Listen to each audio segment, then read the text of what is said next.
When we read the Bible, we think it's an old book, describing things that happened unnumbered years ago. As I tell you, it's contemporary. We read about the flood, and we think, well, certainly that happened unnumbered. If it ever did happen, it happened unnumbered years ago.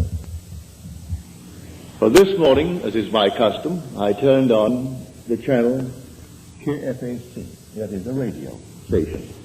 It plays through the day and night, 24 hours a day. Only lovely classical music, so you can read to that music. Only a few interruptions. On the hour, you get a 5-minute bulletin and weather report. But between 9 and 10, it's always a lovely piano recital, as it were. The great masterpieces played by great artists. And so I can sit down with my Bible and read as I listen to the music. And the one interruption that came today was an ad from the Herald Examiner. And they were advertising this paper as the one paper in our city that gives the facts, only facts, not embellished. No frills, just plain facts, all facts. That's why we should buy that paper, because it's simply filled with facts. Well, facts have overflowed the world like the flood. Man actually is drowned with facts, victimized by facts. It is in the imagination that everything lives, and not in its actuality, not in the fact. Unless imagination penetrates the fact, the deluge remains a deluge. We are now in the deluge. This is the flood. A man is in jail, that's a fact. And he knows he's there for X number of years, that's a fact. And he simply waits and hopes that in some strange way that he will get some early release from this confinement. He never uses his imagination, save in some violent way to get out, but to penetrate the fact. When in March of 1943, by using my imagination to penetrate the fact that I too was in prison in the army, but I didn't want any part of it. And so I simply penetrated the fact and saw myself in New York City in my own apartment with my family. And in 9 days, I was out honorably discharged in my apartment in New York City. So I wrote a friend of mine who was in the army. He was my age. He was a Freudian, a professional psychoanalyst. But Freud was his background. That was his schooling. And when I wrote him in detail exactly what I had done, I didn't mince matters. I told him exactly what I did. How as I simply physically slept on my little bed in the barracks, I imagined I was simply elsewhere, and the elsewhere was a definite spot in space, in New York City, in my apartment.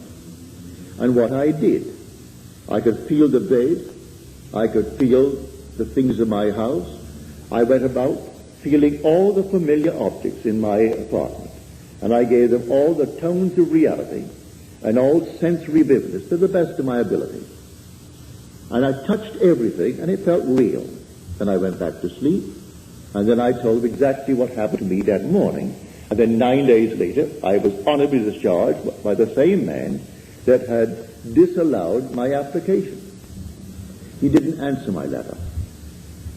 Because in New York City, he used to come to my meetings as a friend, because he was so convinced that the Freudian concept was true.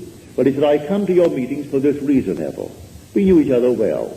He'd come home for dinner, I'd go to his place for dinner, but he said, I come to your meetings because you turn my daily bread into the substance of fairy. I sort of like that, he said. But when I listen to you, I hold the chair And I put my feet right firmly on the ground to feel the reality and the profundity of things. You aren't going to take me away with you. You're going to leave me right here where things are solidly real, so I feel the place under my foot, and I feel the things next to my hand, and I hold on tightly as you weave your story concerning moving off in one's imagination. So he would not penetrate the facts. So when did he get out? When the other millions got out. So he remained with his facts for the next 3 years. I got out in March of 43. He came home to New York City in 46, demobilized as the other millions and millions of boys were. He could not let go of the facts. This is the flood. No other flood. This is the flood. We are drummed with facts, victimized by them. Now, does the Bible teach this story of getting through the facts using my imagination? It certainly does. Now let me take you into the 27th chapter of the book of Genesis, the first book, the book of the beginning. If you're not familiar with the story of Isaac and his 2 sons, they were twins. Let me just refresh your memory if you've forgotten. It is said in the story that Isaac had, that is, his wife had the 2 sons, Rebekah, but he was the father of the 2 sons, Esau and Jacob. It is said that Esau was a hairy one. He came out first. And then Jacob came out second, and he had no hair. He was completely hairless, while Esau was covered in hair from head to foot. But he was the first. One was called Esau, and one was called Jacob, because he came out second and supplanted the other. Now we are told that when the father Isaac was old, and his eye was dim so that he could not see, in other words, he was blind, he said to his son Esau, I cannot see, and my days are numbered. I want you to go into the fields and hunt, and bring me some well-prepared, tasty venison as I like it, savory venison. We are told that Rebekah, who loved her second son more than she did the first, overheard the conversation between Esau and his father. And then because she loved Jacob and wanted Jacob to get the blessing, for the father feels his days are numbered, and he must now give his blessing to one of his sons, and the first one must get it. So the mother told Jacob what she had heard, and then suggested that we take one of the kids from the flock, and we kill it, and take the skins of the kid and put it upon you, so that you will have the appearance of Esau. Esau thought otherwise. He said, suppose my father discovers it. Then Jacob said, suppose my father discovers it. And the mother said, leave that to me. It will be on my shoulder if he discovers it. And sent Jacob into the field to bring a kid. Well, he took that kid and brought it tastily prepared for his father. He came quickly into the presence of the father. And the father said to him, come near, that I may feel you, my son, whether you are my son Esau or not. So Jacob came near to Isaac his father, who felt him. And then Isaac said to Jacob, the voice is Jacob's voice, but the hands are the hands of Esau. And then he blessed him. He gave him his blessing.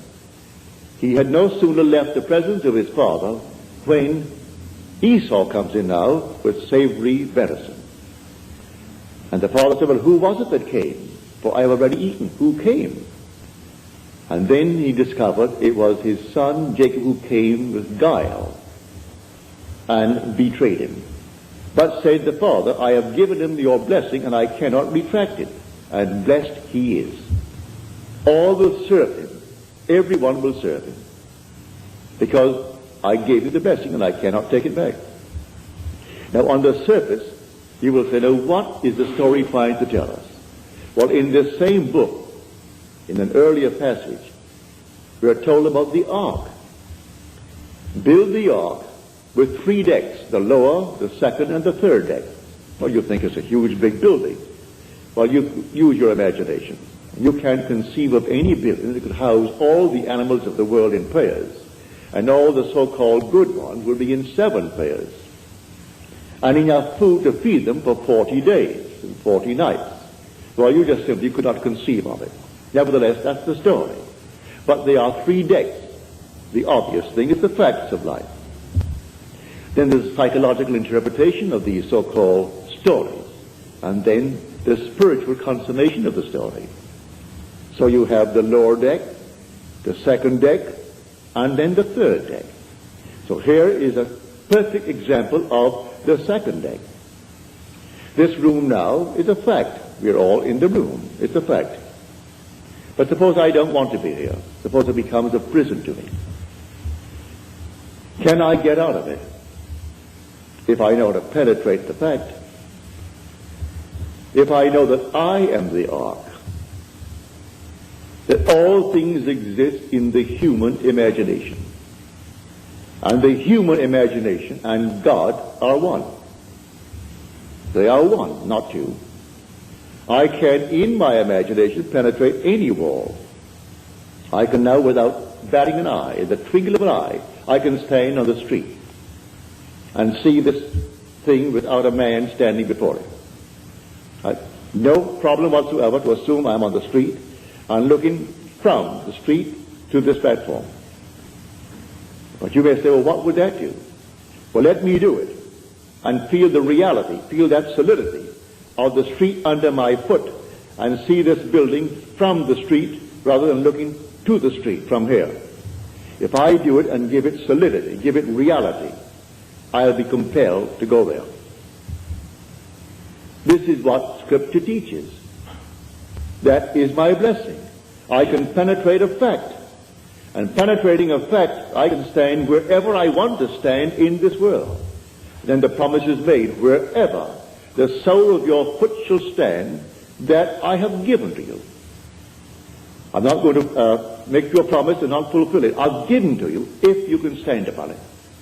So I actually stood upon my apartment. I actually stood upon that floor. I felt the bed. I felt everything and gave it reality. My friend wouldn't allow himself to sleep in one place and assume that he was sleeping elsewhere, because that is a divided state of mind. He didn't want to become a split personality, and so he wanted to be completely coordinating. Well, he was coordinated, all right, for the next 3 years, all in one little spot in his barracks. And for 3 years he couldn't get out. Because first of all, he wouldn't try it. Because I turned his daily bread into the substance of fairy. And so he did not answer my letter. I've reminded him a few times since. Why didn't you answer the letter? Well, first of all, it didn't make sense. And I don't believe, said he, that really what you did was the sole cause of your discharge. You always question it. Then I repeat it another time and tell him again what happened this time. Well, that would have happened anyway. You do it a third time. You do it a fourth time. Do you know if you did it 1,000 times, he would still say, do it once more. It will always happen as far as they're concerned. It just didn't happen because you did something. These things would have happened anyway. So why do you analyze people then? Then let things happen. We are not the creatures of circumstances, said a man who bears your name, for his first name is Israel. And Disraeli's name is simply of Israel, Benjamin Disraeli. And he said, man is not the creature of circumstances. Circumstances are the creatures of men. He knew how to create things, all in his imagination. So he said, you bear the name of Israel, but you don't apply the story of Israel. If you only apply it, because these things are taught us in Scripture. Scripture is not secular history. This is contemporary. It didn't happen thousands of years ago. The flood is on. And this is the flood. The whole vast world is inundated with facts, like this prominent paper. It's the evening paper, the Examiner. And they're proud of the fact they only print facts. They don't embellish it. No frills, only the facts. Therefore, buy the facts. Well, I can buy the facts. And they go all over the world to find frightening facts. I'm not denying that he didn't kill her. I'm not denying that he did not receive a sentence of X number of years. But when people ask anything of me, I'm not concerned about why it happened. What do you want? And I will simply apply my imagination lovingly on behalf of that request. I don't care what brought you to that state. I am here to simply get you out of the state. What do you want? All through the Bible, what do you want? He didn't condemn anyone. The woman taken in adultery, he didn't condemn. So what do you want? Go and sin no more. He didn't call the act of adultery a sin. If she called it, or they called it a sin, all right, call it a sin. Therefore, don't repeat it if you call it a sin. But sin is simply knowing what to do and not doing it. That's sinning. So if I discover what to do, to penetrate a fact, to go beyond the fact, and create a condition for myself, and dwell in it, and think from it, instead of thinking of it. For the great fallacy of the world is perpetual construction, deferred occupancy. Create and create in my mind's eye all kinds of lovely things I would like to realize, but I never occupy them. I do not penetrate the state and go right into it and give it cubic reality.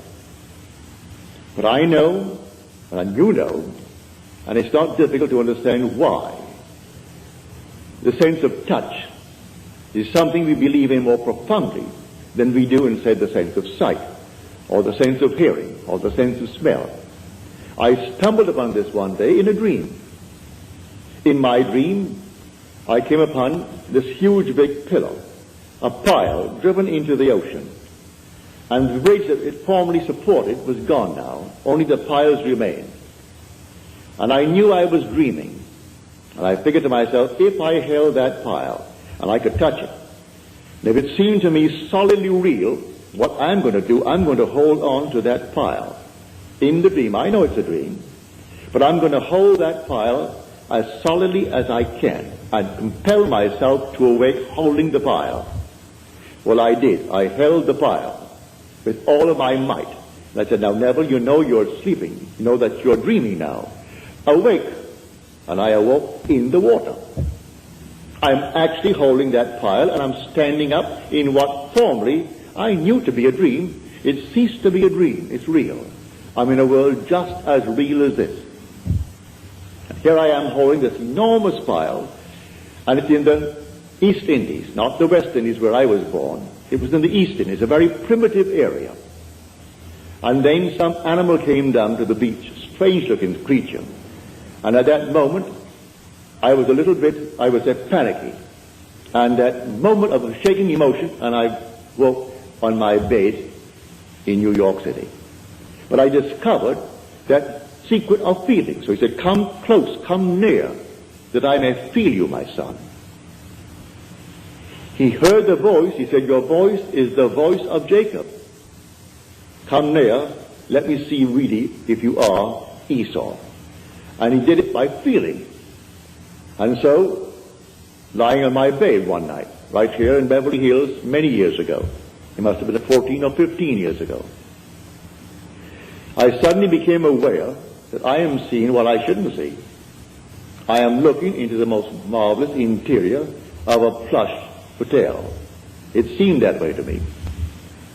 And so consciousness followed vision, and I found myself in the room. But I knew I was on the bed, so I came back to the bed. I'm still seeing the interior of this room, and I went back into that room. I came back again. I must have done it 12 or 20 times. It was fun, going into the room, and the room was just like this, real. Then I came back to the bed. Now, I said, I am now going to explore. Regardless of consequences, I am going to explore. And so, I went into the room. It seemed like a room 30 by 20 from the bed. When I entered it with the decision to explore, the room closed upon me and became a third of itself. Say it became 10 by 7. And I found it was a dressing room for a huge big suite, beautifully done, but it wasn't yet occupied. It was there to be occupied, but the room at the moment, that is the suite, was not occupied. And I thought, well, now I'll go through the door. I didn't go through like some gossamer. I opened the door with my hand and I walked right through that door. I was solidly real to myself. Then I walked down the corridor. And the corridor that I walked down was intersected by the main corridor. And all the lights were on. And two ladies were coming down that corridor, the main one. But I knew this thing began as a dream.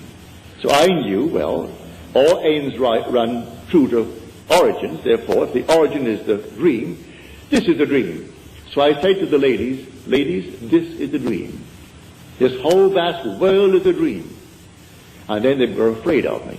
Who wouldn't be afraid of a man that suddenly appears on a place in your, I would say, walking, and tells you this whole vast world is a dream? You would think he's nuts, he's insane. And so they thought I was insane, and they got just as far as they could from me, and walked right next to the wall, duck style, one behind the other, and looking at me very suspiciously. Then I saw this object hanging from space, and it reminded me of a similar object I had seen in a friend's home in North Hollywood. So I say to them, look, see this? And I held it, and to my surprise, it isn't gossamer. This is not an after image. This is not a memory image. This is real. The thing is solid. Well, I held it, and by this time they were way down. They took one great look as they looked back at me, and then darted into the main room. And here I am standing alone, holding on to this thing. I said to myself, Neville, you know this is a dream. The origin is a dream. The end is a dream. Come on, wake up.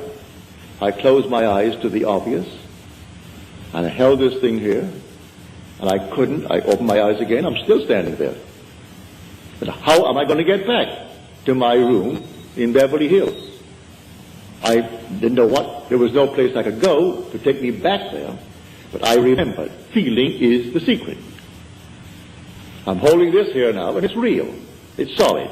I'm solid. They saw me. They heard my voice. And I walked on, and every step was solidly real as walking on here now. So I imagined that my head was on a pillow. When I could feel a pillow under my head while I'm standing, I suddenly felt myself in a horizontal position. And my head is on a pillow. And then, all of a sudden, I could feel that pillow. But I was cataleptic. I couldn't open my eyes. I couldn't move a hand. Couldn't move a finger. And here I am, a living being in a dead body. So I said to myself, well, they'll find the body tomorrow morning, and they've got to cut it up because I'm insured for a little bit. And to prove that nobody took my life, they have to cut it up to find out why he died. Always have to ask that question. And they give it the name. If they can't find it, they're going to give it a name anyway. So here I am, couldn't open my eyes, couldn't move my hand. In about 15, 20 seconds, which seemed much longer than that, my little finger, I could move it. And then I could move my hand a bit. Still couldn't open my eyes. And we were sleeping in a double bed. So I pushed my hand out, my left hand, and I could feel the warmth of my wife's body. Pardon me. At that, I knew I was back on my bed. In another 15 or 20 seconds, I could, with great effort, open the lids of my eyes, and here came all the familiar objects on the walls, on the bureau, and everything returned to consciousness. Now, I stepped into a world just as real as this. I am telling you, there are worlds within worlds within worlds, and they're all here right now. Just like turning on a radio. And you turn it ever so slightly, and you have a new wavelength and a new station coming in, bringing something entirely different, and they're not interfering with each other. And these worlds are all here now, and they're people, just as we are peopling this world, and they're just as real as this world. It's terrestrial. And it doesn't, you don't walk for it. I was on the bed. I seemed to walk into it. I would say, 10 feet away? But the same area permeated the bed, and the bed did not obstruct it. And that world into which I stepped did not obstruct the house that I lived in Beverly Hills. It's all here, the whole vast world. Worlds within worlds within worlds. So I tell you, facts or the flood. That's the deluge. There was no other kind of flood. We are actually inundated with the facts of life. And these facts, we change them every day. Today, this is the cause of so-and-so. Tomorrow, that's not so. It's another cause we found. And then the next day, another cause. But while we haven't found the next cause, we believe that to be the fact. And we worship the facts. So I tell you, all things are in the human imagination. Man is all imagination. And God is man. And exists in us, and we in him. The eternal body of man is the imagination. And that is God himself. There is no other God. It's all your own wonderful human imagination. And the one thing the whole vast world aches for is the awakening of the imagination. And when it comes with the birth of the promised child, which sets a man free from the horrors of this world we call the world of nature. For nature is simply that principle on which depends the sameness of forms in transmitted life. And so the thing goes over and over. Haven't you observed a year that at a certain time of the year money is tight? All of a sudden it flows, and then at a certain time of the year it's tight. Why? It's a habit. It's a transmitted state. You fix that fact in your mind's eye, and if you got $50,000 today, and say it's the month of December when it's always tight, you're going to loan the money out or give it away before December comes by. So when it comes by, you're going to be tight again. It's a peculiar, I would say, slavery, this thing called nature, in the sameness of forms in transmitted life. Now, you can penetrate the fact and break it. And that's what we're here to teach. I come not to abolish the law and the prophets. I come not to abolish them, but to fulfill them. And tell you the real law. It's not washing your hands before meals, although that's a very nice, clean thing to do. It's not giving certain diets, doing this, that, and the other. He explains that the entire law is psychological. He takes one of the commandments, which is a graphic one, to show you how everything must be interpreted psychologically. He said, you have heard it said of old, you shall not commit adultery. But I say unto you, any man who looks lustfully upon a woman has already committed the act in his heart with her. But what man hasn't? What man has not violated that? So he tells you the whole thing is a psychological thing. You can't restrain the impulse because you may restrain it based upon 1,000 different reasons. Maybe you are afraid of the consequences. Maybe you are afraid that someone will find out. Maybe you're afraid of this, that, and the other. But the impulse was there, and he tells you the impulse was the act. Well, if the impulse was the act, then creative acts are imaginal. For it was an imaginal act. So I have to observe my imaginal acts. For the imaginal act is a fact. It's going to actually become a fact and then confront me. Here was a lady in San Francisco. She said, my brother, and she said to me, I think he's innocent, but I do not know the facts of the case. But he was given 6 months at hard labor. He was in the army. And I don't think my brother should get 6 months hard labor in the army. I said, you want him out? He said, certainly I do. I shall tell you what, that you may try it, so you can give all praise to yourself and not to me. You do it. But what must I do? Well, if he was out, would he come home? Oh, yes, he'd come straight to my place.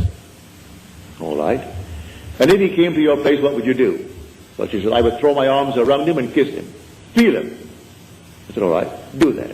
When you go home tonight, sit where you would normally sit, and just imagine that your brother is there. And that you have thrown your arms around him and you're holding him and hugging him and kissing him. The next Sunday morning, in my meeting in San Francisco, that woman could rise and tell this story. She said, I went home and I imagine I heard the doorbell ring. And the doorbell is downstairs. I have to run down one flight of stairs to answer that door. So I heard it ring, and I ran downstairs, and I flung the doors open, and here stood my brother. I went back upstairs. There was no brother, but I did it so vividly, it was almost like a disappointment that I didn't actually see him standing there. But it seemed so real to me. Well, a few days later, she's sitting upstairs, and the doorbell rings. She said, I almost broke my neck to get downstairs, because I knew what was going to happen. And here she threw the door open. Here is her brother. And she stood up in the audience and told that story to the 1,000 who were present that Sunday morning. And they all saw, no one, I presume, would go and verify it. I trusted her implicitly. If she lied to me, well, then it's entirely up to her. But I'm convinced the whole thing was true. I don't check you. I believe you when you tell me that it happened. But the thing is to practice. We are the operant power. And the flood is on. Let no one tell you the flood is over. And the flood is deeper and deeper because we're more and more inclined for facts. We want the facts of life. You want the facts? Well, you make the prison walls all the thicker. But learn how to penetrate the facts. And as you penetrate the fact, you must go to a certain objective beyond the fact. What do you want now? Well, then you go into the state of the wish fulfilled. What state? The state you decide. You determine what you want in this world, and you go right into that state. And then ignore the facts. Suppose the facts now still denies what you did. It doesn't matter. Let the facts remain. They'll dissolve. They'll all dissolve because you are going to remain faithful, and you will occupy the state. No longer are you going to construct it and not occupy it. You're going to occupy the state. And as you occupy the state, it's going to work. You can do that with a job. A friend of mine in New York City, he came from out west. He was an engineer. And he said, Neville, I want more money and I want more responsibility. I want to work for a certain firm. I said, do you know where they are? He said, yes, on Madison Avenue. They do international work. They build bridges, they build dams, they build things all over the world. And I would like a job that would send me away because I would get 3 times the salary. I said, well, I'll go to the place and see where you would sit if you got the job there. Before they send you off, you'll work in the Home Office first, wouldn't you? I think so. Well, go up there and just take a good look. He walked into the place, picked out the desk, picked out the place, and then he assumed when he got back home, he was seated at that desk. And that was his job, and he named the sum of money, which was a considerable sum of money. He and his wife and daughter used to come to my meetings. Within a month, he was in that job, and within 2 weeks, he was on his way to the Near East, building bridges. Unfortunately, in a way, he did not live very long. He was a young man, but in about 3 years, he was gone. Heart attack, he was gone. But that he would have gone anyway, whether he was here or there. For we come on time and we go on time. But at least before he departed this world, he found the principle, which he will carry with him into the next world. For there is no death. He is restored to life in a world just like this, clothed in a body just like his, only young. Young as he was then, he'll be younger. But he has at least the memory of what he did to get what he wanted, and it worked. And so now he goes with the principle in his mind's eye. So when you tell me that your dreams, and that you in your dreams are applying this principle, like the lady tonight, she is here, she told me her dream. I asked her to write it out for me. But right in the dream, she's actually discussing with others this principle of imagining, and how you imagine a certain state, and you produce it into this world. And that there's nothing in this world that dies. All things are restored to life. And she's carrying on this conversation in her dream. Well, to me, that's most flattering and very thrilling. When you can carry it beyond into what the world will tell you is a state where you're not in control of vision, that you are simply the slave of vision rather than its master. You don't direct it, you simply follow it. Well, she didn't follow it, she directed vision. And when you get to the point that you can direct in what they call a state called dream, where you are not supposed to be in control, you're simply the victim of your vision. But she's not the victim of her vision, she actually controls the vision. And so the day will come, it's inevitable. We all take off the garment. But I tell you that you're going to find yourself completely restored, instantly. Not waiting for anything, instantly restored. In a terrestrial world, with problems that you have here, but you'll know how to solve them. You will solve the problems because you know the principle. So the flood is on. The whole Bible from beginning to end is contemporary. Jesus is not something that died. He is something that lives within man. He is dwelling in man. God himself came and comes into human history in the person of Jesus, in you, in me, in everyone in the world. And the day will come, you'll know it. And you are the Lord Jesus.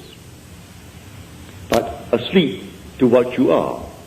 The day will come, you'll be completely awake to the fact that you are the Father. And then you'll know. I've been asked, why do you express it all the time? It's important, it's so important about the Father. It's the most important part of Scripture. The most important part of Scripture. Well, I can have all the power in the world and yet not know I'm God. I can have a sense of awareness where there is not a thing in the world but myself and yet not feel that I am God. But when the Father comes, and I know that I am the Father of that one and only Son of His, that I know I'm God. There's no other way to know it. If I have power that I could destroy the universe, I still wouldn't know I'm God. And if I was completely aware, as I was in 1926, when I, reading a book, it fell upon my chest. It must have been not more than 10 o'clock. I woke next morning, it's 9. And I had not turned from left to right in the entire interval, because the book was still on my chest and the light was still on my bed. And usually in the course of a night, a man turns often from side to side. How often I do not know, but we all do. No one goes to bed on his back and remains there for 9 unbroken, or in this case, almost 11 unbroken hours. So I went right down into a deep, deep sleep in a trance. And in that state, I became infinite light. There was nothing but light. And I was it. There was no circumference. I was the center of it all. No light outside of this light that I am. No sun, no moon, no stars, but nothing outside of the being that I am. I was infinite pulsing light. But still, I did not bring back the feeling of being God. That evaded me. But when you see His Son, and that Son calls you Father, and you know, well then there is no doubt in your mind as to who you are. So I say it's the most important part of Scripture. And yet it's the one thing that people will question me on. Why do you emphasize it? Why do you repeat it over and over? Because the one thing in the world that you will one day experience, which will convince you that you are God. Nothing in the world will convince you outside of that. But in the meanwhile, we can penetrate the facts. The man imprisoned need not be behind bars. We are imprisoned by the things that we do. All right, we can break them. Break anything in this world. A man can be imprisoned by gluttony. He can break it if he knows what he wants. Maybe he doesn't really want to give it up. If he wants to give it up, let him create within his mind's eye a scene, a simple scene that if he had given it up, a friend or some relative would know. And he doesn't brag about it. They simply know. And it's a normal discussion that he has no longing for it anymore. He has no desire for it. Didn't take any drugs for it. Didn't do anything to beat it. It just simply, it wasn't there. Like certain taste that we have in this world, all of a sudden, you've had it, you've saturated yourself with it, and you don't want it anymore. All things are acquired. Today I like, for instance, a thing called an oyster. Love them, especially those lovely Eastern oysters. But the first time I had an oyster, I thought I'd die. I was a small boy, I must have been about 9 or 10. And I went down to It was then called the Virgin Islands, owned by Denmark. They're now our islands, St. Thomas, St. John, and St. Croix. And my mother said to me, now Neville, you know, you're going to a strange place and they speak Danska. You don't understand the language, but you'll get by. But you're going to a boarding house, and there'll be maybe 20 or 25 boarding. You'll all sit at one big table together. Now you're a boy, and you do not know their habits, so watch what the lady does. And whatever she does, you do it. And I sat them at the table, and then here was this plate of oysters. I'd never seen an oyster in my life before. And then all the little things before it. But I saw this lady take a little fork from the side, so I picked up my fork. And then she took little horseradish, she took something else, then she took a little Tabasco, did all these things to it. Then she stuck it into this oyster and dipped it into all that she had done. She closed her eyes and she ate it as though you had honey in your mouth. I expected the same thing, so I did the same thing. And when I got that thing in my mouth, Lord, it wouldn't go down. I couldn't bring it up. I'm not supposed to bring it up. Mother told me that. And so here it stopped. But the funny part about it, I not only had that one, I looked down to find there were 5 others. And they had to go down. Well, that was my introduction to oysters. But now today I love them. I acquired the taste of oysters. The first time I had a drink, well, I can't tell anyone that it was something like honey to me, but I acquired the taste, and today I thoroughly enjoy a drink. I try not to go beyond a certain point, because I want to keep my faculty alive, but I enjoy a drink. I've tried and tried and tried to acquire a taste for smoking, and I can't. Therefore I gave that up when I tried it for about 6 months. I couldn't do it. I was then only 21 or 22, and I couldn't seem to enjoy a cigarette or a cigar or anything. It made me sick. So I gave it up. Never acquired it. But all the other things we have acquired. You don't come into the world with these tastes. You acquire these tastes. You can acquire the taste of living in comfort. You can acquire the taste of living as a gentleman, as a lady. Acquire the taste. You want to actually live like a lady, live like a gentleman, with no pressure to pay the rent, no pressure to do these things. All right. Assume that you are that lady, you are that gentleman. Penetrate the facts. The facts tell you that you're not. You don't have it. Penetrate the facts and live in the state as though you had it. And may I tell you from experience, you'll have it. You will actually have it. Don't ask me how. The ways and means are contained within the state that you enter. So you enter a state, and it contains all that is necessary to externalize that state. So pick out your state, a lovely state, and go right into that state and dwell in it. I call that occupying the state and thinking from it instead of thinking of it. Just as you now think from your present state with all the facts around you to anchor you into it, get into another state, all in your imagination, and the facts will appear to anchor you into that state. And the day you tire of it, you can get out of it and go into another state. You know, when you move into a new home or move into a new city, you have to actually adjust yourself to it. Well, you are the pilgrim passing through unnumbered states. The states remain, but you, the pilgrim, pass through them, like a traveler passing through a city. The city remains, but you, the traveler, pass through it. So you go right into another city. You don't rub out the state. Poverty remains a state, where a man who was once poor moves out of it. So he moves out of poverty into the state of affluence. But he doesn't destroy the state of poverty. Anyone can fall into it.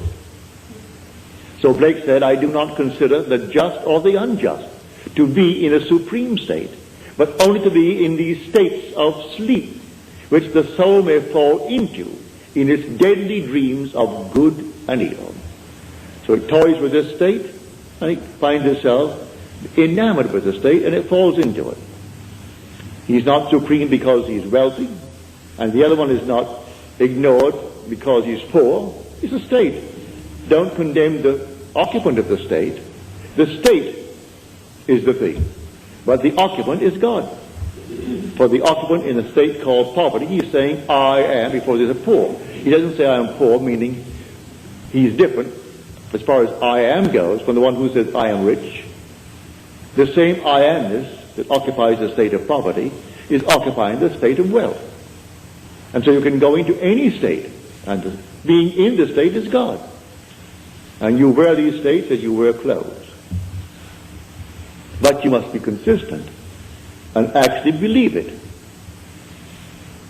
First of all, as you're told in that 6th chapter of John, we believed and have come to know that thou art the Holy One of God.